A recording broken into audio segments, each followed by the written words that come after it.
this is a very special episode. We are having a election special. Not only is it election day in New York City, California, Virginia, New Jersey, but mostly New York City, Dick Cheney is also dead.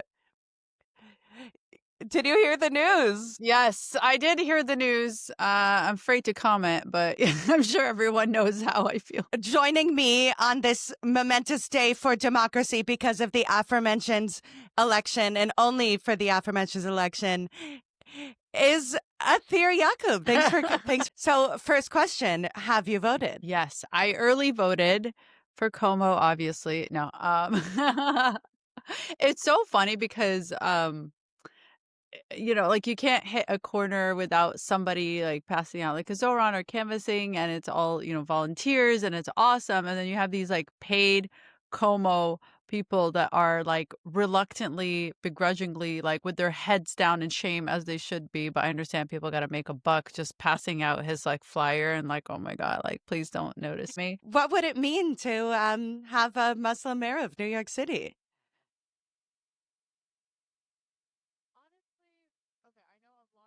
Honestly, okay, I know a lot of it. I think it's momentous in many ways. I want to say I'm always like reserved about like my expectations of any politician and anyone that uses their identity, because like we thought like Obama or AOC, and then they were like gravely disappointing. So I don't think Zoran is on that level. I think I just hope I just hope they don't I don't know, it just there's so much pressure, I'm sure. I just hope he doesn't give in to it. I think that he is more genuine than um these other politicians, but who knows? I think it is, yeah, pretty, it is momentous, especially for New York City, but it also, I hope it like paves the way for more diversity and more like just young new ideas. Like I think that even if he like wasn't Muslim, it would still be such an amazing I don't know, I guess a, what's the word I'm looking for? Not breakthrough? I don't know. Yeah, it's just like uh so groundbreaking, I guess. It's still groundbreaking even if he weren't Muslim, just because of his ideas like, "Oh my God, people should be treated like humans and we should get like free childcare." It's just crazy how far behind that we are, that if somebody like as a nation and as a city that's supposed to be progressive and all the stuff that um his platform being like very simple, basic things that everybody, I think should rally behind. They're still considered controversial, or he's considered controversial. I don't even think it's his ideas, but I think it's like a young versus old, a billionaires versus working class. It's been wild watching the campaign and seeing what can be accomplished when the candidate isn't 1,000 years old. Like he's quite And just a literally rich billionaire. Yeah. right. He's only a rich millionaire by virtue. Yeah. That's the funniest thing. All of like the attempts to smear him as anti-Semitic when he's literally the son of a Hollywood director and an Ivy League professor. It's like, come on, they're just jealous. And he grew up in Morningside Heights on the Upper West Side in the golden age of absolute bagels. Right. I am really amazed at all of the rallying around him from like the young Jewish community, which has been super cool to see. I mean, like the number of like Jews for Zoran and all the like, We got the again, merch. it's like it's really cool. Wait, are you wearing, what does your shirt It say? says New York Jews for Zoran. Okay. Oh, nice. Okay, I could only see his name, Zoran. Sweet.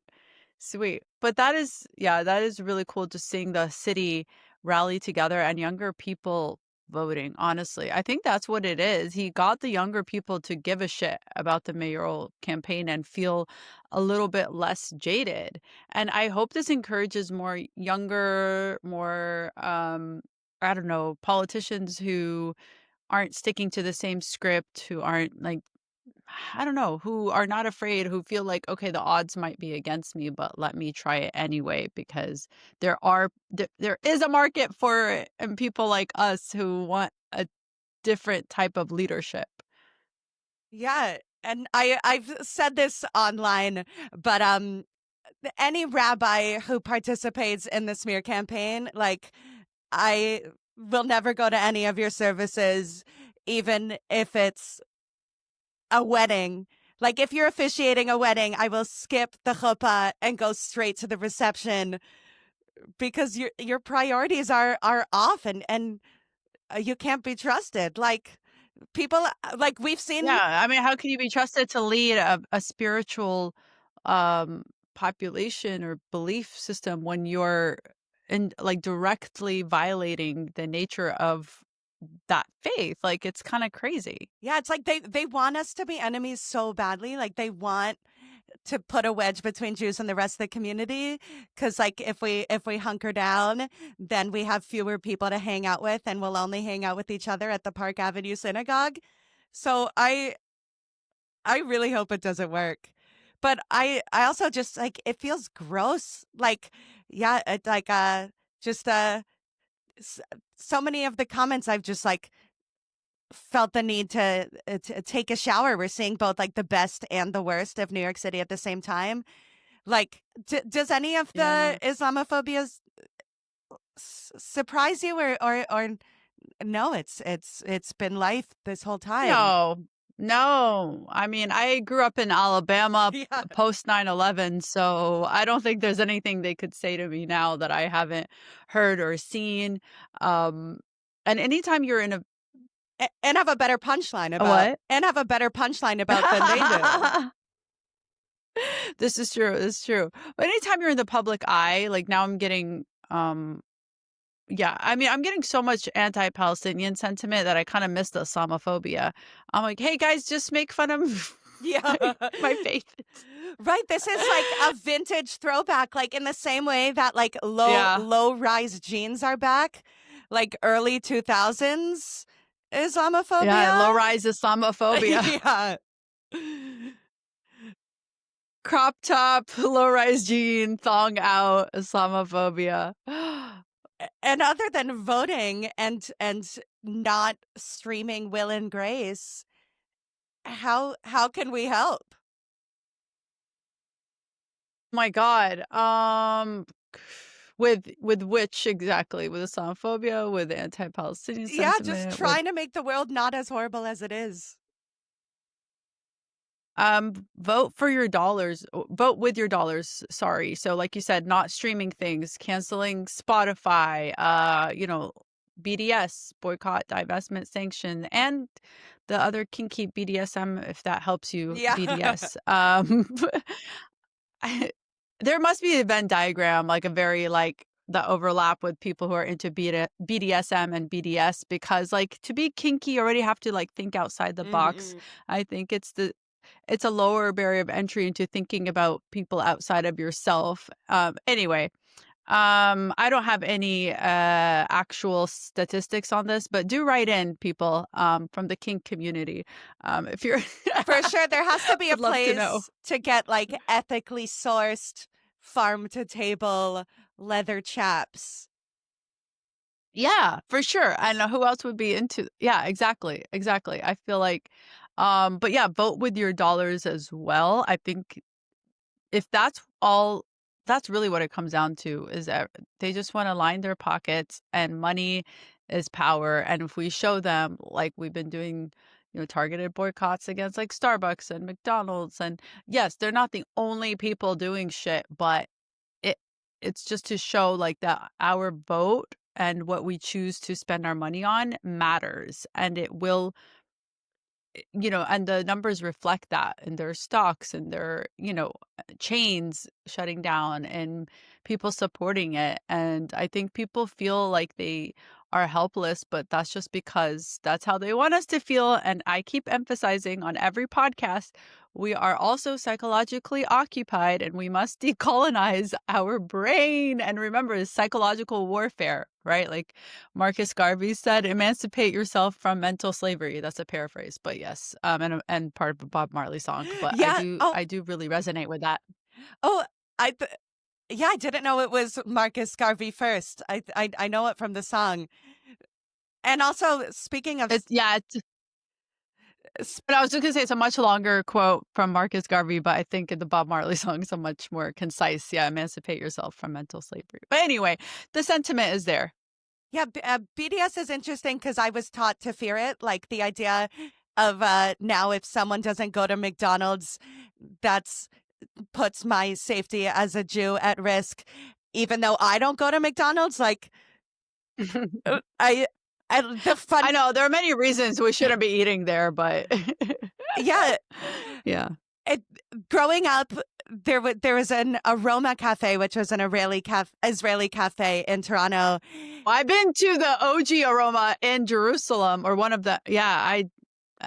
And then anyway, go on. Speaking to the power of music, there was a BDS protest in front, and it was 2008, so peak Lady Gaga the fame, and they were singing like, "Oh, don't get caught in a bad cafe," and that's stayed with me this whole time. So, yeah, what was your experience? At the OG Aroma in Jerusalem, and why is people not going to Starbucks not a risk to me personally? I'm not even a shareholder.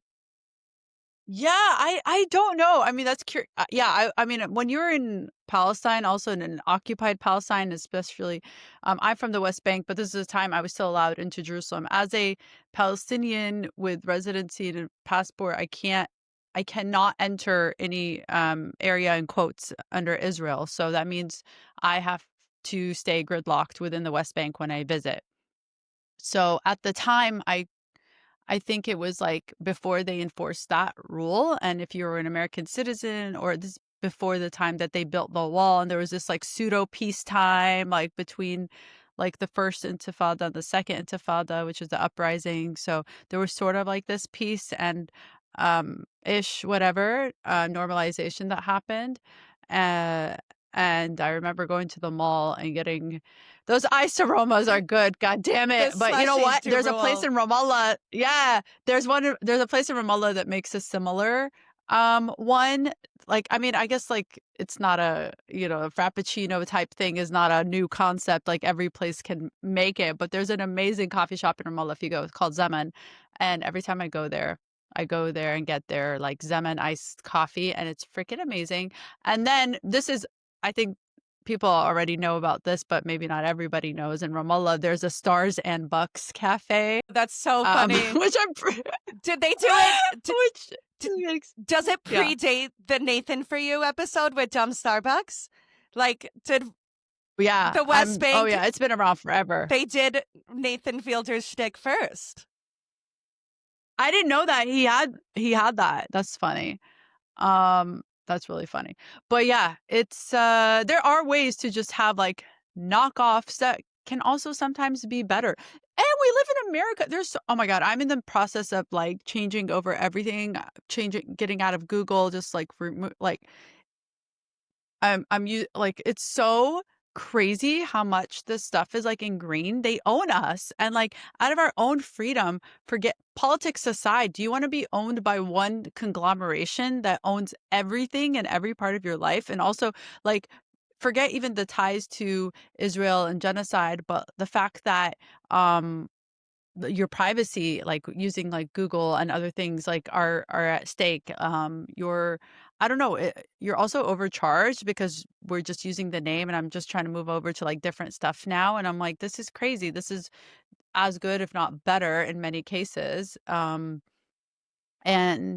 yeah, I've just been trying to like, I don't know, decolonize my life, which is so hard when we live also in the belly of the beast. Yeah, this is an anti-monopoly podcast as well. We recorded on the day that was like the Bezos blackout. So like all the files got messed up. Yes.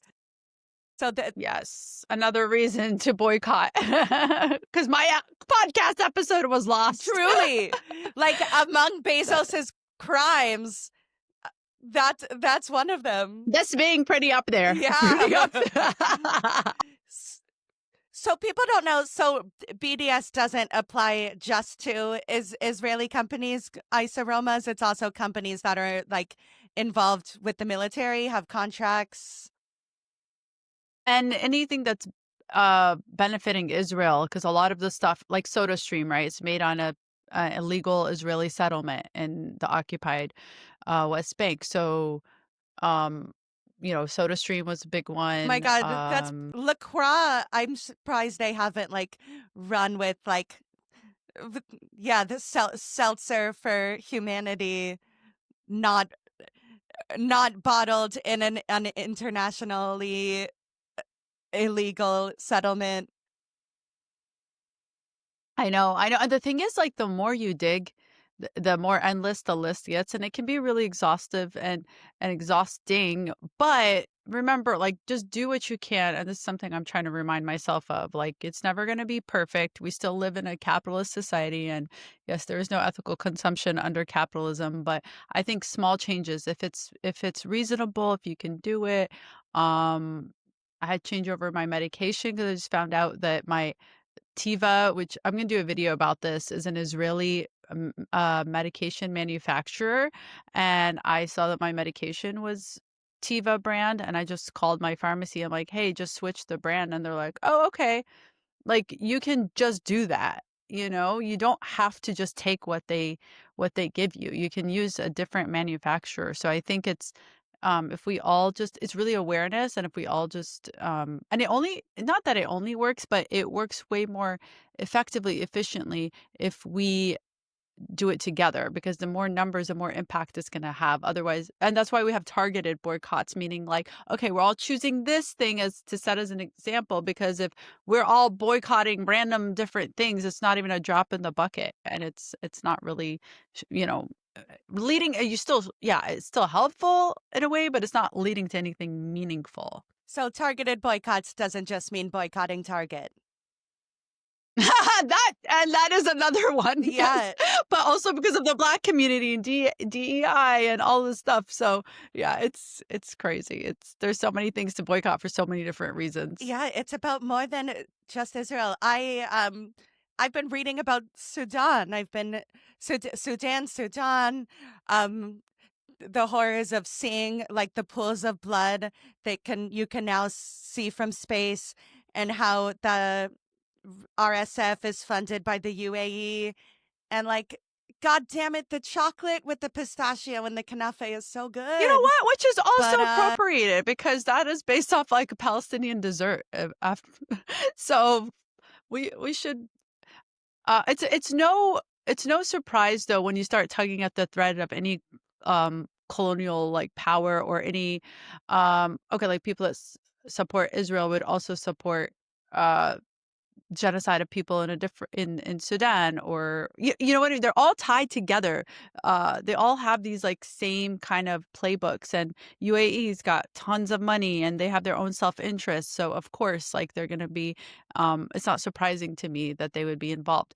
And they have so much money, if they wanted to, and power, if they wanted to actually help Palestine. Same with Saudi, same with like all these places that normalized relationships with Israel, because now Israelis can, like, I think it was a few years ago, I can't remember if yeah, it was during 5 years Trump ago, that one, they yeah, they allowed, the UAE allows Israeli citizens now to go live there and protects them. And it's such a, like, meaning, like, they can do whatever they want, and they are also protected by the government, and in a similar fashion of, like, in the West Bank. So, it's just kind of crazy to me, because, well, it's not crazy. Actually, it's pretty consistent is what I'm saying. But yeah, we should also be boycotting the UAE. Yeah, I know. And you don't need the Dubai chocolate. There's other places that do something. I think it's just a branding thing. I don't know. And I have a joke about this, about like how a lot of the things that we're boycotting are actually already bad for you. So like, just on a personal health level, it's also helpful. yeah, I don't feel bereft. It's good health wise, and and politically to not have McDonald's or too much chocolate.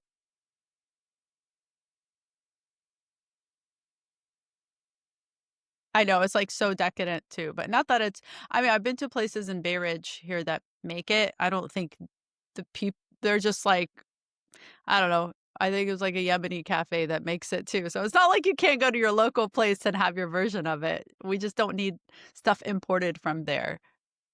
Okay, that's good to know. And yet, are there any so this is a New York podcast. Are there any like local cafes or places you'd recommend? Oh my god, I can't remember. There's so many on TikTok. That's how they got, like, popularized by TikTok, so I don't know, but there are a lot that are just owned by, Yemeni, Palestinians, Egyptian go to Astoria and just walk down Steinway Street, and I'm sure you'll run into one of those places. That's been one of the best things about the Zohran campaign is just appreciating all the different communities. Like he's done such a good job like being an influencer. Like now I know I need to go to Kebab King. Like Right, right. Exactly, and he knows how to speak to our generation. I mean, he is of our generation, so it's and he did a video in Spanish, he did a video in Arabic, which was, like, so impressive. I was like, "Oh my god, this is embarrassing. His Arabic is better than mine." yeah, I hope my mom doesn't see this. yeah. Right, it is scary like that he's setting the bar for us and So our high. Yeah. yeah, oh, like I it freaks me out that I would have been in high school with him at the same time. Like luckily he would have been a senior while I was a freshman, but like the fact that we're old enough to accomplish things is not fair. Oh, yeah, that's true. That's true. Yeah, I know, but somebody's gotta do I'm glad that this is what he's going into because I'm like, it's such a sounds like a terrible job to go into politics. I'm sorry. Truly. It's like, why would you do that? Yeah, it's like But thank you. yeah, truly taking one for the team. Like it's we're comics. It's just all the politics is all the worst part of comedy. Heckling, self-promotion. Yeah, literally canvassing Yep, is that's like true. is Barking for barking. getting people onto shows. Yeah, if you guys don't know, that's what it's called. When you see those people in Times Square like, "Comedy, comedy, do you like comedy?" That's called barking. Um, yeah, it's not as, noble as canvassing. Yeah. But it is I do feel like pressure like as comics we've like formed the calluses to be able to talk at people when they don't necessarily want to hear us when we like ambush them on bar shows. So like shit, there's no excuse for comedians not to canvas. Totally, totally. I've run into so many actually that are canvassing, which is really cool. Um, but yeah, I again, like when have we known anyone to like in our friend group or in comedy to like go out and canvass for a mayoral candidate or any political candidate? It's like unheard of. So I think he's like really drawing out people, new people who would not have otherwise cared about this because we've been jaded by the system and it makes sense. But maybe this is like somewhat of a turning point, which is what I'm hoping for. Yeah, what do you want to see? Like what is there anything like that he can do or not do that like would make you feel more at ease? I think it's a wait and see situation, right? And we just kind of like and trying to stay true and consistent with what he has been campaigning on because we see this all the time with politicians, right? They'll be campaigning and saying all the right things to get them elected, and then when they're actually in office, they start, you know, mirroring a lot of the same language as the people before them, and I just we'll see. Um, Yeah, because I know he's getting a lot of pressure, for example, about, like, Palestine and Israel, which is also crazy. It's like, why are they asking him questions at every turn about Israel? It's like we're in New York City, but I think I think I'm scared, like, if he's gonna get pressure to somehow become, like, echo these sort of liberal Zionist, types of, rhetoric, so that's my only fear. Um, Yeah. Not my only fear, but one of the biggest fears, I guess, as a Palestinian. At the same time, would you say, are we seeing liberal Zionists slip away or at least trying to cover their own asses a bit? Or is that too generous? Like, it was interesting. I was at the rally and Brad Lander used the G word and apologized for not doing more. Like, I wonder Mm. if we're gonna get to the like cleanup on aisle genocide supporter from mainstream politicians. Is that possible or that's too hopeful?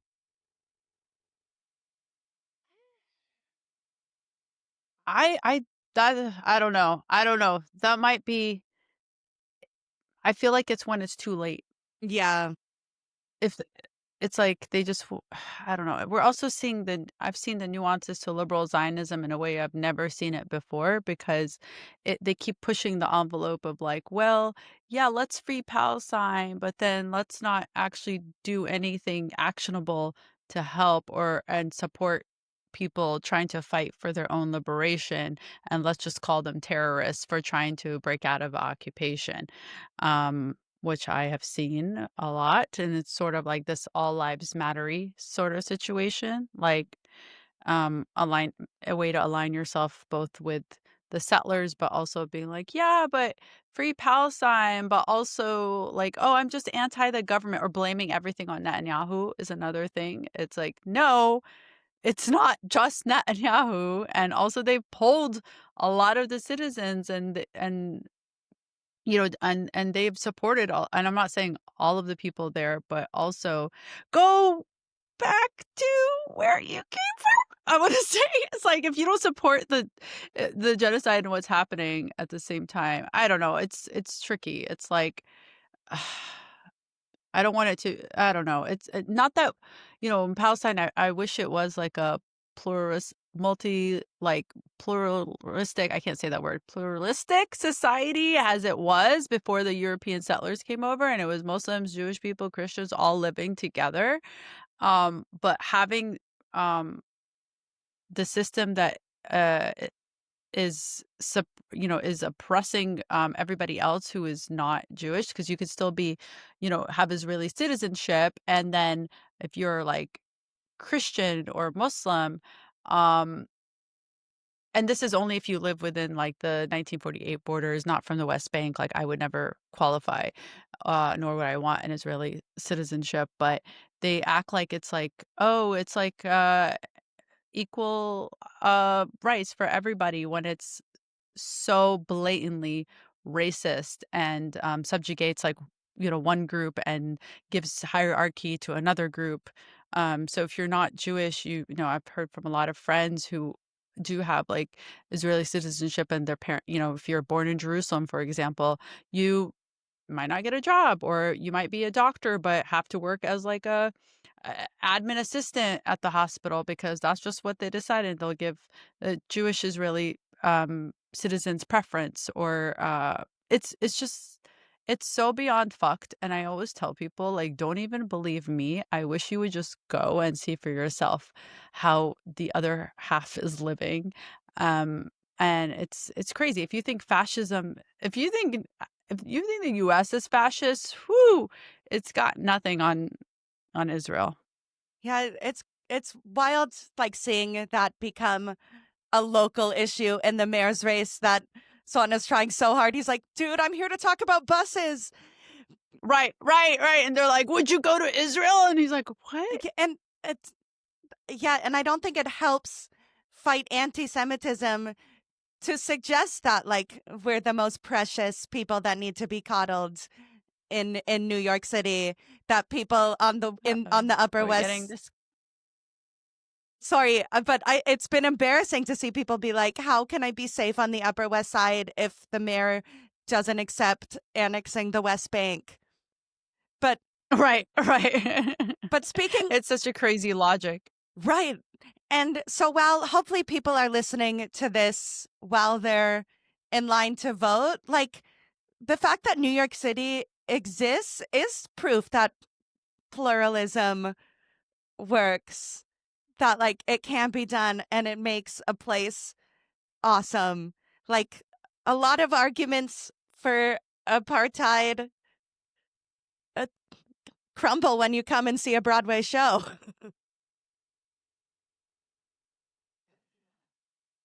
Oh, yeah. Or a lot of people also just avoid talking about it, which I think if you can afford to look away and not talk about it, it's because you are in a privileged position where it's not affecting your life or the life of your family members, or, it's not an existential threat to you. So you can just like ignore the news or just look the other way. And um, yeah, it even and then still just for social capital, say Free Palestine, but that doesn't really mean anything if you're not doing anything about it.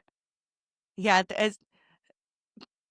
has that been an have you seen it like become like trendy? Like, what's the black square equivalent? Like, in the same way in the summer of 2020, people were like, here's a black square. I'm posting about how I'm not posting. That's enough activism for today.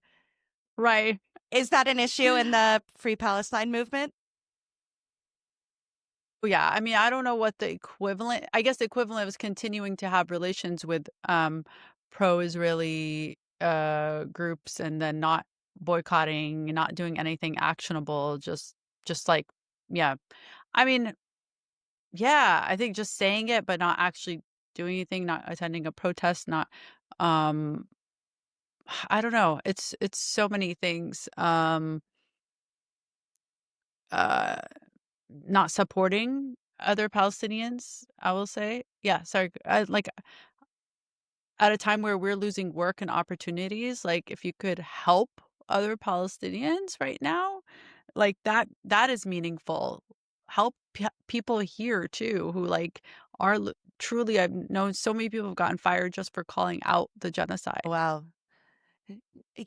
Yeah, I meant to ask earlier, but like I was thinking, I'm like, you cannot begrudge someone for not wanting to eat sabra hummus when when the Israeli state is the reason why your family was kept apart. If you don't mind telling us like a bit about your story and your childhood, that's a classic thing on our way out at the end of the episode. Tell me about your Yeah, yes. childhood. Oh my God. Tell you about my oof. Where do I start? Okay, so I was born in Alabama, and then I moved to Palestine when I was 6 months. And then immediately the first uprising happened, like what, 1987. I was born in 86. So I would have been way older than Zoran if we were in high school. Not way older, 4 years. Anyway, then the uprising happened, the first uprising. So since I was a baby, the first 5 years of my life, I lived in Palestine, and it was under, um, I mean, before I was born, it was occupied since 1948. But when I was born is when these sort of like a lot of the resistance and uprising started happening against Israel, and so this would be going outside of my home in the West Bank in Ramallah, where I grew up, and I don't ever not remember blood, bullets, getting bombed.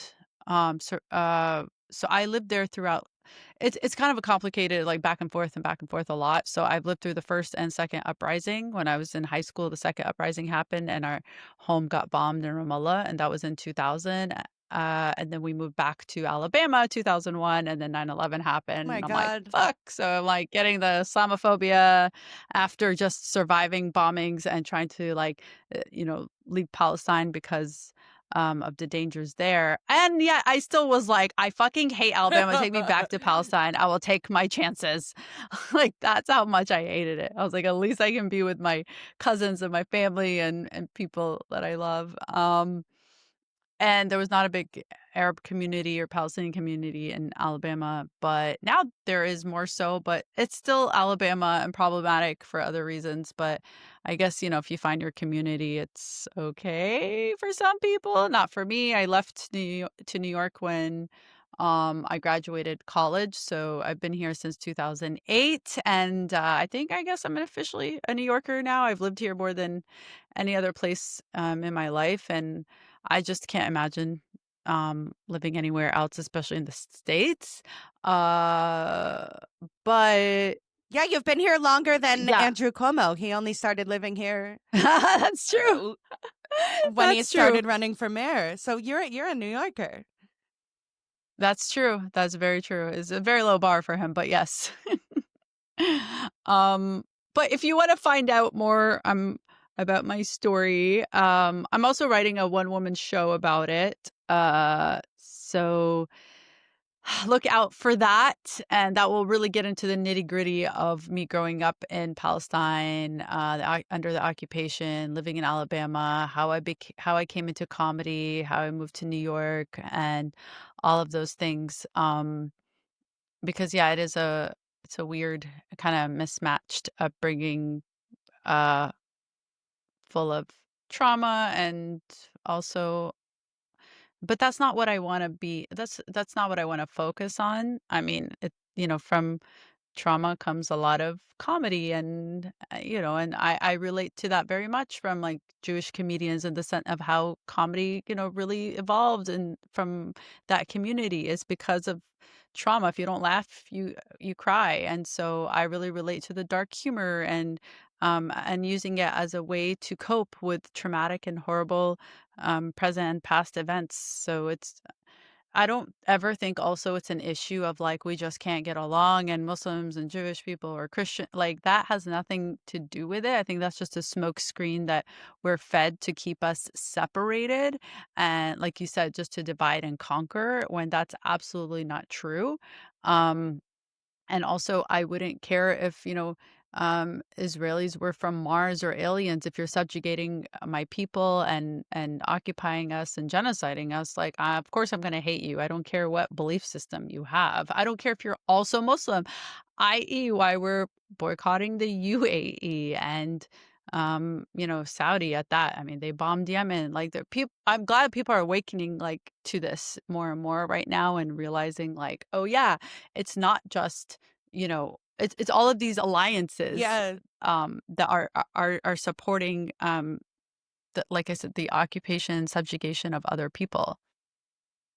Yeah, that's why like for Jewish people are told to take any criticism of Israel personally. Like, no, this is not about you. This is about the people with the weapons. I Yes, yes. yeah, But we resent. But that is by design, right? That is Mhm. by design of Zionism, is to conflate Judaism with Zionism so that you would feel personally attacked, so that you, blindly support, uh, Israel, and it's indoctrination, it's a lie, and I think a lot of people, had to unlearn that, so that's not a conflation that we as Palestinians or Muslims or Arabs made.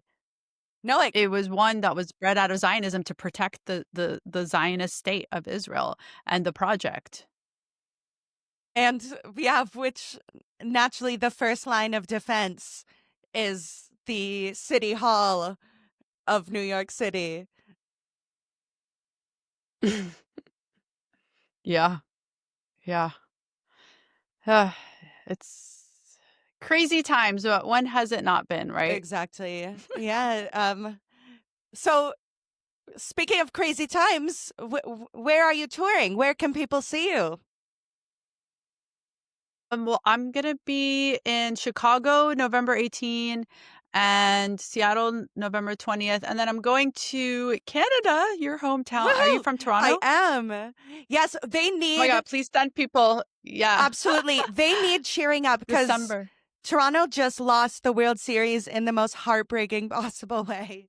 So if you like, No. I'm tearing up just thinking about it. So Toronto, you need laughter is the best medicine. Go see Atheer. When are you going to be there?